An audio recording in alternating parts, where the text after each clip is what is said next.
हैं और अब इसको सजाएं सुनाई जानी है। तो मुझे नहीं लगता कि नवाज शरीफ साहब इस मामले में कोई जो है वो मुदाखलत करेंगे। ताहम पाकिस्तान की सियासत है, इस सियासत के जो है वो आप ऐसे ना जाने दें, कुछ भी जो है वो हो सकता है और जो चीज़ें जो हैं वो अनफोल्ड जो है वो होकर आपके सामने जो है वो आ सकती हैं।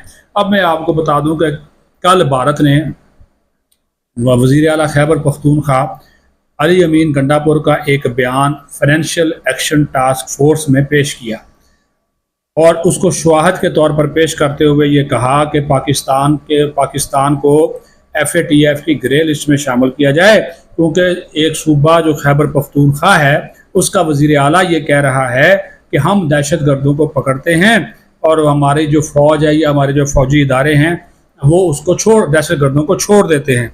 FATF ने इसके हवाले से जो है वो बयान जारी कर दिया और उन्होंने कहा कि भारत का ये बयान आया है और ये पाकिस्तान को ग्रे लिस्ट में शामिल करने का मुतालबा किया गया है। एक तो ये इंतहाई गैर ज़िम्मेदाराना जो बयान है वो अली अमीन गंडापुर को देना ही नहीं चाहिए था अगर उन्होंने दिया है तो, लेकिन आज वो कल ये उनके पास जब बात पहुंची तो आज उन्होंने इसकी एक वजाहत जारी की और उन्होंने कहा कि मेरा जो बयान है उसको सियाको सबाक से हटकर जो है वो जारी किया गया है। मैं मोदी की ऐसी तैसी कर दूंगा, भारत खुद दहशत गर्दी में मुलव्वस है, मैं FATF में खुद जाऊंगा, फिजिकली जाऊंगा और भारत के खिलाफ सबूत पेश करूंगा कि भारत को ग्रे लिस्ट में शामिल करें। भारत बलोचिस्तान में, खैबर पख्तूनख्वा में, कश्मीर में, गिलगित बल्तिस्तान में दहशत गर्दी में मुलव्वस है, पाकिस्तान में दहशत गर्दी में मुलव्वस है।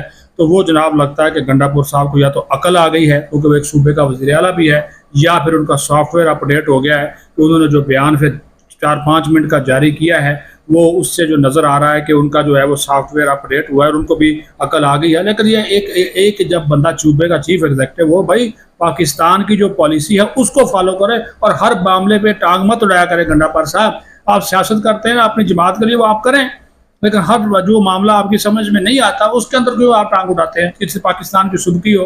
बहरहाल आपने एक वीडियो बयान जारी करके और मोदी को ललकार भी दिया है, तो उम्मीद करते हैं कि आप जब ये FATF आपसे पूछेगी तो आप उनके सामने भारत के खिलाफ जो शवाहद है वो लाजमी तौर रखेंगे और पाकिस्तान का जो कहो, पाकिस्तान के इदारे तो दहशतगर्दी के खिलाफ जंग में कुर्बानियाँ दे रहे हैं।